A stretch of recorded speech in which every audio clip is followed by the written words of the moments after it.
मुल्क के साबिक वज़ीर-ए-आज़म आज़म राजीव गांधी के यौम पैदाइश के मौके पर श्रीनगर कांग्रेस दफ्तर में खराज अक़ीदत तक़रीब का इनेकाद किया गया। इस तक़रीब में कांग्रेस के साबिक रियासती सदर गुलाम अहमद मीर ने राजीव गांधी को याद किया और खराज अक़ीदत पेश किया। इस मौके पर मीडिया से बात करते हुए गुलाम अहमद मीर ने कहा कि राजू के काम को हमेशा याद रखा जाएगा। उन्होंने राहुल गांधी के उस बयान की भी हिमायत की जो उन्होंने कल लद्दाख में दिया और कहा कि वज़ीर-ए-आज़म ने कहा था कि मुल्क की जमीन का एक भी टुकड़ा चीन को नहीं दिया जाएगा। ऐसा गलत है। कई सारी जमीन चीन के पास चली गई है और पीएम खामोश है।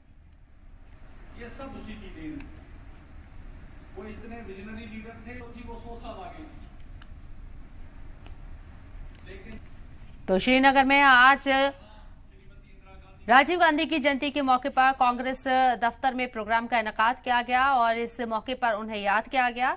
राजीव गांधी के कामों को याद किया गया। साथ ही साथ राहुल गांधी ने चीन के मुद्दे पर कल लद्दाख में जो बयान दिया था उसकी हिमायत भी की गई।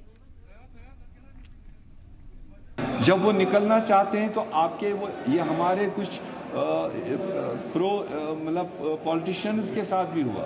8-8 10-10 महीने यहाँ कहते रहे कि फ्री है मगर गेट से उनको बाहर नहीं निकलने दिया जा रहा।